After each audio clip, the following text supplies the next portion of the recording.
Hello, friends. This is Dave Hurwitz, executive editor at ClassicsToday.com, and here, by popular demand, at long last, is the Ferenc Fricsay box. Yeah, here it is. That's how you pronounce it, Fricsay. I looked it up. I know I'm right this time. Anyway, it doesn't matter, because however you say it, who else is it going to be, right? Now, this guy was one of the great conductors of the first half of the 20th century, without a doubt. And this box contains 86 CDs and one DVD. Although it says, yes, that's what it says. And that's what it's got. Here's the thing. And this was my issue with covering this again. I'm a little conflicted. Not because it's not wonderful. I mean, it is pretty wonderful.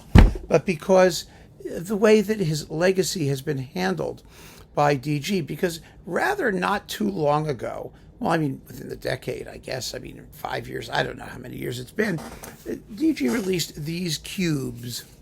Cube number 1 had the orchestral works. Cube number 2, which was blue, it looked just like this, had the operas and other choral works. Then they released a little disc of 3 CDs, I think it was, or so, of Mozart radio recordings, which really weren't so good and which really none of us needed, but they released it. And so all of that stuff has come out over the past few years. And those of us who understood the value of these recordings, and the value of these recordings is very high, and Fricsay was a splendid artist, rushed out and bought them, sometimes in multiple copies. Stupid us. And as a result, multiple copies, because we knew, of course, they would disappear immediately. They were limited editions. They'd vanish. One would get lost in a flood. Who knows, when your house burned down, you had to have something in your emergency cave. All of that stuff. So we had them. And then, of course, this shows up. Now, this is exactly what those were, only combined. So you get the orchestral music box, you get the opera box, you get the Mozart radio stuff. And here it all is, on 86 CDs and I guess one DVD. I don't remember if the DVD was in these things originally because I pay no attention to those usually. But in any case, let's see, Volume 1 Orchestral Works. I don't see a DVD here. It's a rehearsal, I think, of The Sorcerer's Apprentice or something like that. Oh, the Moldau, rehearsal and performance. Well, no, that's a different thing. Anyway, it's just... My chair is creaking. I'm sorry, guys. Anyway, that's just the way they do it. And this constant regurgitation of the same stuff is annoying, number one. And number two, it makes one question why they couldn't have done it correctly the first place. But more than that, it's like do it correctly the first place and then leave it in print and sell it. They're making work for themselves. They need something to do with their time.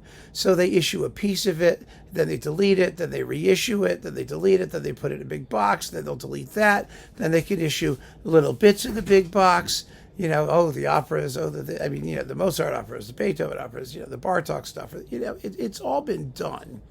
And they're basically at the limit to what they can do probably to exploit Fricsay's legacy. And I hope so. But it just bothers me because you know that this stuff isn't going to stay available. You know that they're not going to make any effort to sell it, to alert people to the tremendous legacy that they have and to keep something in print so that people who enjoy it can savor it and obtain it. Now, it could be that as everything moves to digital stuff, because there are no space requirements essentially for digibits, they'll just throw it all on a streaming service and then you can get it that way, which would be fine as long as it's available. But I suspect that won't be the case because these labels need something to do. And because they need something to do, they're just going to keep churning the catalog, which means things will pop up and disappear and pop up and disappear and do this and do that. And it's annoying as hell. So with that said, let's go through this again. You can read reviews of at least the big box here on ClassicsToday.com. I don't think we did the opera box. So, at least we get to talk about that and vocal music, which is splendid. So, actually, it's all rather neatly here on the back. I can just talk about it that way. Now, for most of his career, Fricsay, on disc anyway, because his recording career only lasted about 10 years. It was very short. He died, I think it was of stomach cancer. He was not old. And he was just tremendous. But okay, here's the book. I guess we'll go through. You want to go through the book? Let's go through the CDs. Isn't that more fun? All right. I have to figure out. I have to put this box here. Wait a minute. And the cats are doing their stalk and attack thing that they do every morning. Every morning is hunting practice. So they're running around. If you hear, feet and screaming and whatnot, that's just the two kitties. Okay, so which one is this? Is this the DVD or is this the? It doesn't say what. CD1. Thank God. Okay, so they are marked. 86 CDs and 1 DVD. Are you ready? Fortunately, there are some clumps of things that will make our lives easier. We can do them more quickly. But let's just start. Okay. Because these are original covers, original jackets for the most part. Yes. Here's how it looks, just in case you're curious, as it sits in its little box. It's not the swastika format, which I thank God. Anyway, which DG has been doing as of late. So, and of course, in those days in the 50s, the German stuff was all German, very German, whether other language it was in. We'll get to that momentarily. All right. So, Bartók, Concertos 1, 2, and 3 with Géza Anda. Classic versions. They're marvelous. They retained their luster. Let's put it that way. Bartók, Violin Concerto number 2 with Tibor Varga, Berlin Phil, 2 portraits with Rudolf Schultz violin, and the Dance Suite. These are all with the RIAS Symphony Orchestra Berlin. RAIS meant Radio in the American Sector, when Berlin was carved up, you may recall, before the wall went up and all that stuff. So here they were. Now, that orchestra was never a great orchestra. They were okay. And the recordings from the 50s, mostly mono. There are some stereo things here too, because Fricsay lived into the early 60s. But basically, we're talking about mono stuff. And the mono sound is usually pretty good. The orchestra is kind of seedy. After Fricsay, remember there was Lauren Mazel who had that orchestra. They were still kind of seedy. They could play well. And they do play well for Fricsay, but there are some fairly grotty sounds. I mean, the timpani or wood in the percussion section is like non-existent, and the woodwinds are, well, you'll hear for yourself. It was better, obviously, when he had the Berlin Philharmonic, but, or something else, but this is what we got. So this is all the Bartók stuff. Concerto for orchestra, music for strings, percussion, and celesta. Wonderful music for strings, percussion, and celesta. It's in mono, so you don't hear the stereophonic stuff going back and forth, but the performance, oh yeah. And they do play for him. They really do. Then we've got the Divertimento and another piano concerto number 3 with Monique Haas, and the Rhapsody for piano and orchestra with Géza Anda. Interesting how that was never released. If it's in stereo, with the concerti, which they should have. They should have put them all together, But there you go. All the Bartók is worth having, by the way. Bluebeard's Castle, sung as Herzog Blaubartsburg auf Deutsch. And, it's so much fun in Deutsch with Hertha Töpper and Dietrich Fischer-Dieskau. In his first recording, did it a few times. And, he's in a lot of these recordings, and he was largely in fresher voice at that time, which is nice. And the Cantata Profana, also sung auf Deutsch. But they're wonderful performances. They really are. And, remember in those days, in the 50s, Deutsche Grammophon was a local German label, making things for the local markets. Wonderful that they did. Beethoven, Piano Concerto number 3, and the Triple Concerto with Anda, Schneiderhan, and Fournier. Annie Fischer is the soloist in the 3rd Piano Concerto with the Bayerische Staatsorchestra. It's a classic performance. These are marvelous performances. They really are. So that's good. We've talked about them. Then we've got Beethoven symphonies. 1 and 8 with the Berlin Phil. Fricsay's Beethoven was like everything else he did. Pretty wonderful. Although his last fifth was like the slowest fifth ever or something like that. That's really kind of cool. It makes Klemperer seem like a speed demon, and Celibidache look zippy. It's fun to listen to. Then we've got the Eroica and Leonora number 3, and Handel's Harp Concerto with Nicanor Zabaleta. The Beethoven symphonies are with Berlin Phil. He was supposed to do a cycle, but he died, Unfortunately, they're all in stereo. I think they're mostly in stereo anyway. Maybe some of them are not. Let me make sure. Yeah, 1 and 8 here are mono. So you would have had to remake some of this stuff. 3 and Leonora 3 are in stereo, and the Handel is in mono. But oh, this Beethoven is really just marvelous. It really is. Here we go. Beethoven 5 and 7. I love this 13-minute slow movement in the Beethoven 5. Holy mackerel! Yeah, but it all works. Somehow it all works. I mean, it really does. It's terrific. The 7th is excellent, absolutely excellent. Then we get the Egmont Overture, and yes, one of the very, very, very greatest ones ever, possibly the greatest one ever. I mean, a classic, iconic version, stunning, amazing, marvelous, essential. It was on DG Originals. You got to hear it. I mean, like all, or so many, there were some exceptions like Schulte, but like most, many conductors of that Hungarian school, or artists of that school, the Sándor Vég, who I talk about all the time, there was and Adam Fischer, certainly to a degree, there's this sort of lyric urgency and warmth and humanity to the way these guys conduct music, and particularly how they handled their string sections. And with vibrato, I mean, the way they handled it, the way they did it, that just makes the music sing. It's so powerful and so beautiful, and it really is a recognizable aspect of the Hungarian school of music making and conducting. Really, really fabulous. And Fricsay had it. He just had it. You hear it in these performances. You really do. So then we get Fidelio. This is a really good Fidelio. First of all, not the least because you've got Leonie Rieseneck as Leonora. Ooh, yeah. And let's see, Fischer Dieskau is Pizarro, and let's see who's Florestan. Oh, Ernst Haefliger. He was a leader singer mostly, and his Florestan is not John Vickers' Florestan. It's not as heroic and Helden tenorish, but he's very good. And it's with the Bayerische Staatsorchester, playing very well, and Fricsay's terrific. He was a wonderful opera conductor. Wonderful, wonderful opera conductor. Then we've got like little bitty things here.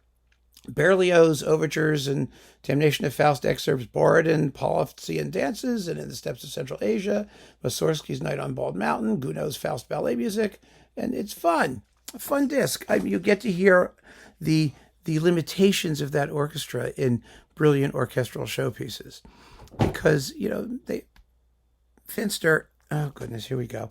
They have many qualities, but brilliance is not exactly one of them. But the performances are beautiful. Absolutely beautiful. Hang on a second. We're having a cat episode. Come here. Come here. Come here. I know. Here. Sit here. Thank you. Go over there. There we go.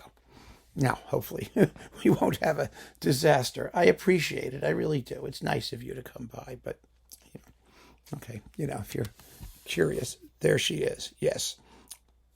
Okay. So after that, and Mildred is right there. Hi, Mildred, because Finster is up here, which is normally Mildred's spot. Ah, there we go. Mildred, you want to come up? You interested? Come on up. You can do it. There you go. See, there we go. And there's Mildred. So, having made their close-ups, I lure them up there. I got some snacky things and got them up there. So that worked out really quite well. Okay, so let's get going again. Yeah. So we have CD 14. Okay, we're making progress. Rossini overtures, Carmen suites, and that's all nice and fun and delightful and what the heck. Carmen, what is this? Ballet music from Act 4. Farandol, Pastoral, Dance Bohemian, and the March. And the Rossini overtures. So that's all nice to have. And we've got Bizet, Carmen highlights. Auf Deutsch with Aurelio Dominguez, who's a really good Carmen, by the way, whether it's Deutsch or not. And Don Jose is Joseph Simandi, and Maria Stoddard is Michaela, and arias from other things. Who cares? Okay. And then we've got Boris Blocher, Paganini Variations. Oh, that's a good piece. Really a fun piece. And his Piano Concerto No. 1 with Gertie Herzog, just the finale, Rondo. And Rolf Lieberman's Furioso for orchestra. And Gottfried von Einem, his Ballade and Piano Concerto. So this is like was modern German stuff. Back in the day, that was modern German, listenable, not so avant-garde modern German stuff, for the most part. Next pile.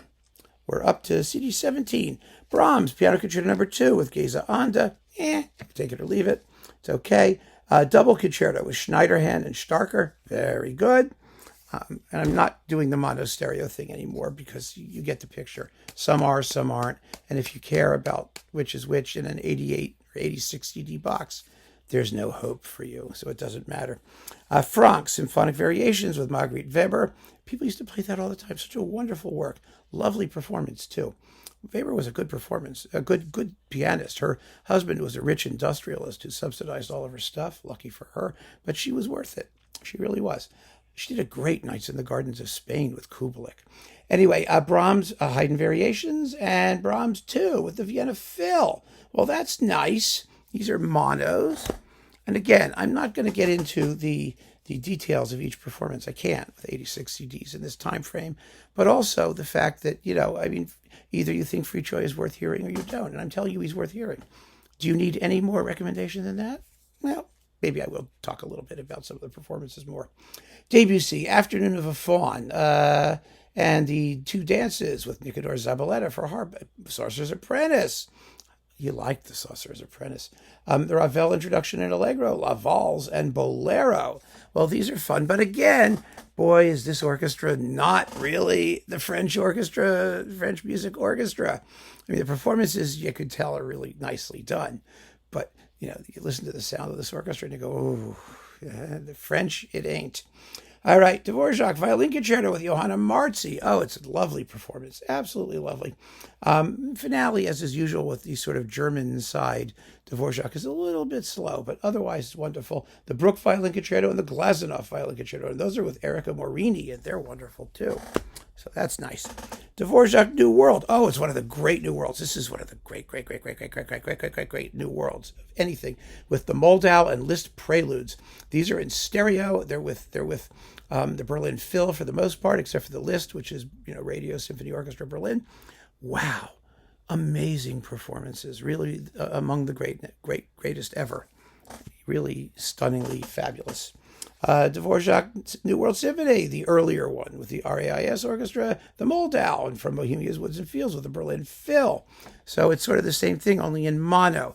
Now, when he remade things in mono and stereo, generally speaking, the stereo stuff was an improvement, if only because sonically, but not always.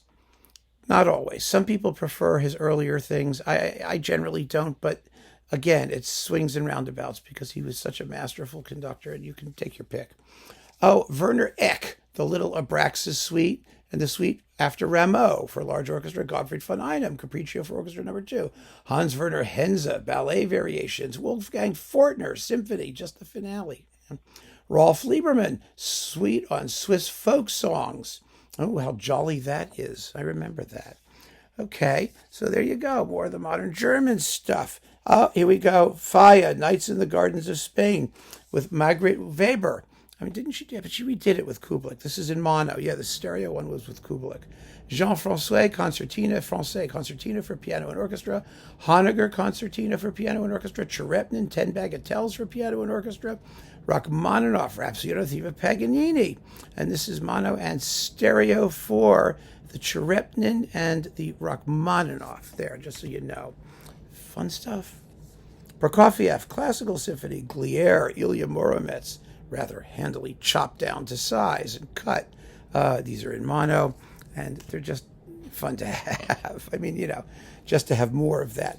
Gluck, Orpheus and Eurydyke. Yes, Eurydyke here. There she is. Eurydyke. It's in German.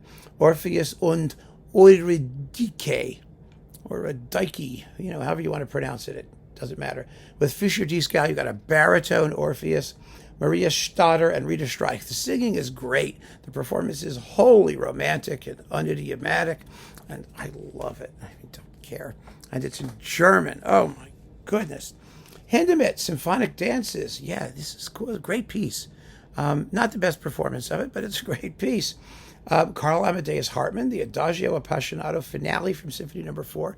He did these little excerpty things, Symphony number 6, which is wonderful. Gottfried von Einem, Danton's Taut, Opus 6, 2 minutes and 50 seconds of an interlude from the opera, and the Frank Martin Petite Symphonie Concertante. Oh, yes! Sadly, this is in mono for the Petite Symphonie Concertante, but the performances are just delish for the most part. The Hindemith needs more. Well, it just needs more. More of whatever it's got. Haydn, Symphonies 44, 95, 98. So-so. Fricsay was an amazing Mozart conductor, as we know, but his Haydn was... But he did some interesting Haydn. He's got the Maria Theresa Symphony here, the Military, and the Clock. I mean, it's nicer for sort of the middle period stuff. I like better than the London symphonies. They've been done so many times now since, and so much better. Haydn the Seasons. Well, now this is really good. This is good. It's in mono, unfortunately, but you get Elfriede Trutschel, Walter Ludwig, and Joseph Greindl with the RAIS Kammerchor and the Chor der St. Hedwig's Kathedrale with the RAIS. There weren't that many Haydn Seasons around back then, and everything he did in the vocal realm is worth hearing. It really is, even when it's not great. I mean, mostly it's pretty great, so I'll keep it at that. Okay, where are we now? Number 33 and 34. We're up there. More Haydn. The Seasons. Yes, this is the other mono one. There was a live one, wasn't it? I'm not sure. Mono, and then let's see. And then stereo is partly in stereo for winter, and the Haydn Te Deum, which was like, yes, what a great piece that nobody knows. Unbelievable. Yeah, it was from the Fricsay edition. Let me see, what was the year for this stuff? Do they tell us what the other one was so that we get a sense of it? 1952, 63. Yeah. Well, that's when it came out. Is that when the performance was? Because he may have been dead by then. But they're live recordings. That's the point. It was a live one. And his live stuff is sometimes electric, as we'll see momentarily. Kodály, Hari János, and the Symphony in C. These are in stereo, thank God. It's the greatest Hari János ever. You will never hear a more characterful and fun and zippy and entrancing and fairy tale exciting Hari János. And the symphony is lovely and not recorded very often. More Kodály, Mamaroneck. I keep calling it Mamaroneck because I'm from I passed Mamaroneck on the way into New York. That's in Westchester County here. The Dances of Mamaroneck. No, it's not. It's the Dances of Maroshek. Dances of Galanta. There is no Galanta, fortunately, in Westchester. And the Hari János Suite in mono. The RAIS, you get it twice, but it doesn't matter. My God, could he play that music? Then Kodály's Salmos Hungaricus, and sung in German, of course, with Ernst Häfliger, and the Salmos Hungaricus sung in German with Ernst Häfliger. You get it twice, the live recording and the studio recording. And then we've got Mendelssohn, Violin Concerto with Wolfgang Schneiderhan. Yeah, he's great. He's Schneiderhan, pardon me, not Han. That's my Midwestern accent. And then the Liszt, Hungarian Rhapsody number 1, and Hungarian Rhapsody number 2, and the Sarasate, Zigeunerweisen, and Hubei's Czardas, yes, with Helmut Zacharias violin. Oh, this is all fun stuff. I like the fun stuff albums. I really do. Mendelssohn, Midsummer Night's Dream, with singing and people like that. The Brahms Alto Rhapsody with Maureen Forrester, and the Ruckert Lieder with Maureen Forrester. These are lovely. Maureen Forrester was fabulous, and she was in prime voice then. Okay, now we got Mozart. We got the Mozart radio years stuff, which I am going to deal with. I mean, we reviewed this before. I think at Classics Today I may have reviewed it. And let's see. These are the radio years things, these 4 suckers. The sound is kind of iffy. The performances are kind of foggy. You get Mozart's earliest symphonies, numbers 1, 4, 5, 6, 7, 8, 9, and 23, 27, the Bassoon Concerto, Sinfonia Concertante, and then some serenade-like things, a musical joke, and Serenata Notturna, Divertimenti, and The Marriage of Figaro, Duetto Sularia with Suzanne Danko and Rita Streich. Oh, yes. And Suzanne Danko doing Mitrati. Yeah, from Don Giovanni. But honestly, they're in dim radio sound, and I just don't think we needed those. I really don't. Then we got more Mozart. Symphonies 29, 39, Masonic funeral music, Symphonies 40, 41, Serenade, Eine kleine Nachtmusik, 29, 35, 41, and these are much better. They really are. I mean, they're in stereo. First of all, some of them are stereo, and one of them is mono, but basically they're much better than these radio broadcast things. So, if you want to hear his Mozart symphonic stuff, it's the operas that are really juicy, and they're coming. Then we've got Mozart Clarinet Concerto, Piano Concerto 20 with Clara Haskell. That's a classic. And Annie Fisher doing the concert rondos, 2 of them. And let's see, Mozart Concerto 19 with Haskell, the Berlin Phil, another classic, 27 with Clara Haskell, anything with Clara Haskell. Mozart, Great Mass in C minor, fabulous. Oh my. The Laudate Dominum Omnis Gentes and the Exultate Jubilate with Maria Stadter, those are classics also. And the Requiem with Elizabeth Grimmer, Gertrude Pitzinger, Helmut Krebs, Hans Hotter, with the RAIS people. Beautiful, beautiful performances. All, you know how I feel about Mozart's Requiem, but still. Let's see, where are we going now? We're getting there. We should be in the 50s. We're chugging along. Mozart, the abduction from the Seraglio. Those Mozart opera performances were really zippy for their time. Urgent, fast, sometimes driven even, wonderfully sung by an ensemble cast. I mean, you can sum it all up that way. Some are better than others. I mean, this abduction from the Seraglio is pretty wonderful, with another Exultate Jubilate with Maria Stadter and arias from Marriage of Figaro and Don Giovanni. Now, this is in mono, but it's beautiful to hear. Well, you want to know the cast? Walter Frank is Salem. Well, who cares? Ernst Hayfliger is Belmonte, Constanza is Maria Stadter, and she's great, and Rita Streich is Blonda, and they're just, Joseph Greindl is Osmond. It's a wonderful cast. You get these singers over and over again. Magic Flute, one of the great ones, unquestionably one of the great ones. It's in mono, but it's lovely. You've got Joseph Greindl, Rita Streich, Maria Stadter, Ernst Hayfliger, Fischer Dieskau is Papageno, Lisa Otto, Kim Borg is the Sprecher. Yeah. And, it's the Magic Flute, which I also don't really like, but I know a good performance when I hear one. That's one of them.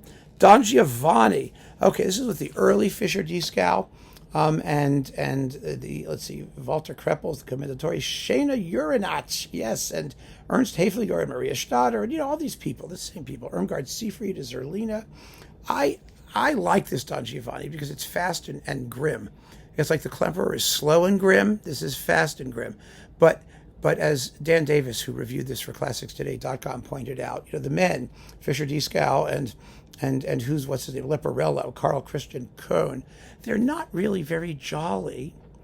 They're not. They're really kind of, well, the men in this opera are all jerks anyway. So what the heck? The women are better than the men, probably. But if you want Fischer Dieskau with fresh young voice, and you want to have a really dramatic performance of it, and it's stereo, go for it. I like it. I like it. I do. Idomeneo. Okay, now Idomeneo, you get some hybrid version because it's all chopped up and all this stuff. But this is a Festspiel Documenta thing. So you have to tolerate somewhat subfusc sound. They do, they've done, let's see, it's 81 minutes on one CD, 73 minutes in another. So probably about a third of the opera's missing. And that's just the way it goes. But it's with Waldemar Kment, Ernst Hayfliger, Elizabeth Grimmer, Pilar Lorenjar, Renato Capecchi, Eberhard Wächter, pardon me. And really like a wonderful, wonderful ensemble cast in a version of the opera that today is really kind of hopelessly passé. And I like Idomeneo. It's a marvelous piece, and it needs to be done, I think, in the fullness of its early Mozartian glory. Marriage of Figaro. It's very marriagey and Figaro-ish. We've got Fischer Dieskau as Alma Viva and Maria Stadter and Irmgard Seefried and Renato Capecchi and Herta Topper and all the usual people. And this is great. This is exciting. It's dramatic. It's delicious. It's in stereo. It's just wonderful ensemble cast. And oh my. Fricsay has a blast with it. Rossini, La Boutique Fantasque and Scheherazade. Yes, here it is. These are not going to win any awards for either work, but they're fun. I mean, they're okay. You have to tolerate the orchestra. Rossini, Stabat Mater, fantastic, with Maria Stadter and Mariana Radev and Ernst Häfliger and Kim Borg, who's not the Sprecher. This time he gets to sing. He's a bass. It's in mono. It's lovely, wonderful. Like all of his vocal music recordings, pretty wonderful. Schubert Unfinished, Schumann Symphony No. 1, Weber's Clarinet Concerto No. 1 with Heinrich Geuser.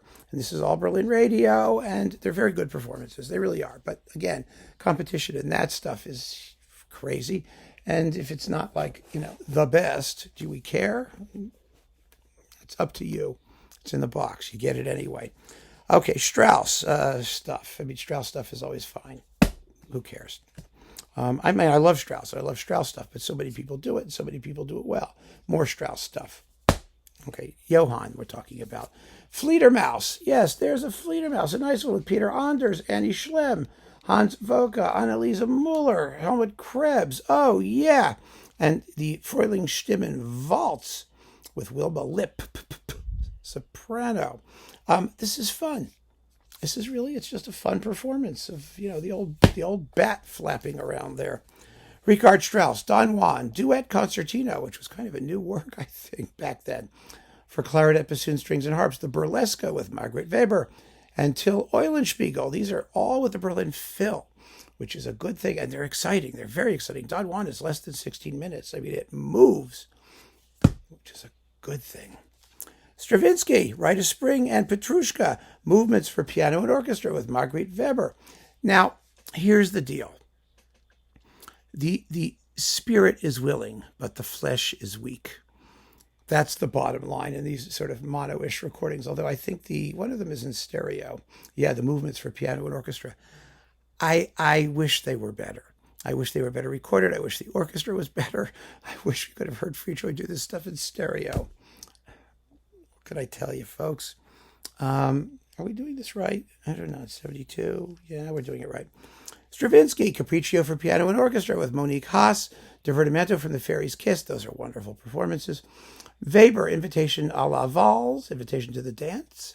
And the Concertstück with Margaret Weber. Yes, this is all stereo stuff. Stravinsky, Oedipus Rex, narrated in German, but fortunately it's sung in Latin with Ernst Häfliger and Herta Tupper and all that stuff. He was a really good Stravinsky conductor. These are live, and you get the Symphony of Psalms as well. He was, in this contemporary music, he was terrific. He really was as good as his Bartók. It really is. But, again, you put up with the sonics and the fact that there have been so many fabulous recordings since. Tchaikovsky Fourth. Oh, yeah, I remember this. This is a really good Tchaikovsky Fourth. And Swan Lake stuff, Sleeping Beauty, The Nutcracker, and Eugene Onegin Waltz in mono. Tchaikovsky 5. Oh, here we go. We're going to get to the good stuff. With Berlin Phil and the 1812 Overture and Eugene Onegin with some stereo stuff. The Onegin stuff is in stereo. His Tchaikovsky is wonderful. Oh, it just is wonderful. And, yeah, here we go. Tchaikovsky 6. Okay, here's the mono Poetique with Berlin Phil and the violin concerto with Yehudi Menuhin. And his Poetique was a special thing. We've talked about it before. And here is the stereo one, which he recorded at the very, very end of his life. The rumors, what is it? It doesn't say.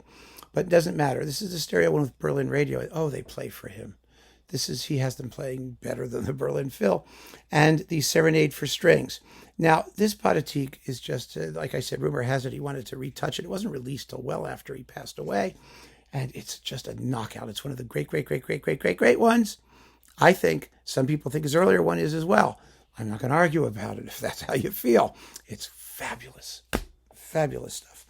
Verdi. This is Verdi and Ponchielli ballet music and overtures and stuff. It's delightful. Absolutely delightful. What's not to love? Okay, the Verdi Requiem. Here we go. There are two of them. Both are mono. One was from 54, and one is a live recording from like 1960-ish or so. It was like the last thing he ever did before he passed away. They are both outstanding. Outstanding. Amazing. This one, the mono one, the studio one is a little quicker. This one is a little slower. The sound is really quite good in both of them. You also get the four sacred pieces. You got to hear his Verdi Requiem. It is just on a communicative and passionate and expressive level, which is really, really special. Absolutely. Both of these are just marvelous. So there you go. Wagner, The Flying Dutchman. Oh, yeah, with Joseph Greindl, Anneliese Cooper, Wolfgang Windgassen, Sieglinde Wagner as Mary, Ernst Häfliger, Joseph Metternich with the RAIS people. It's his only complete Wagner opera, and it's really good. I mean, it's okay. I mean, Santa Anneliese Cooper is Santa. Is you like her? That's fine. I mean, I just think the opera's dumb. It's one of those operas I have a hard time getting into because after the overture, it's all downhill. But you may feel differently. But I respect the performance enormously. Arias from Carmen, Faust, Pearl Fishers, William Tell, La Traviata, Andrea Chenier, and Pagliacci with Fischer-Dieskau. Ooh, yeah, the young Fischer-Dieskau. And then we've got some bits of Falstaff and a piece of Carmina Burana. Yeah, exactly. Rehearsals and performance of Smetana's The Moldau. Well, there you go. Boy, it's a long. You really spent a lot of time rehearsing the Moldau. My God, 71 minutes of rehearsal, and then there's the concert performance, which is 10 of the 71 minutes. So you get an hour of rehearsal. That's pretty cool. And a Life Retold, which is one of those, narrating German things about his life. And finally, yes, here's the DVD with the rehearsal and performance of The Sorcerer's Apprentice and the Haryana Suite, which you can enjoy. So that's the box. Phew, did it. I'm so excited. Yes, you should own it. You really should own it. There's a lot of great stuff in here. Certainly much, much more great than less great. You have to put up with some of the limitations of the period, sonically and in terms of the, orchestral playing. But generally speaking, he got really marvelous results. You can't ever say that his musicians didn't play for him and that he didn't know exactly what he wanted and how to get it with what he had. That's the bottom line. So that's the Fricsay box. And yes, you should get it while you can. Listen, there isn't going to be any other way that they're going to be able, hopefully, that they're going to be able to rebox it or package it or reissue it or do whatever they want. Looks like it's get this. Looks like it's the end of the road for Fricsay reissues. And I just hope it stays around for long enough for new generations of listeners to discover this guy. I mean, it's just, I come back to the beginning, I mean, it's just a shame that these things disappear. So get it while you can. All right, folks? Keep on listening and take care.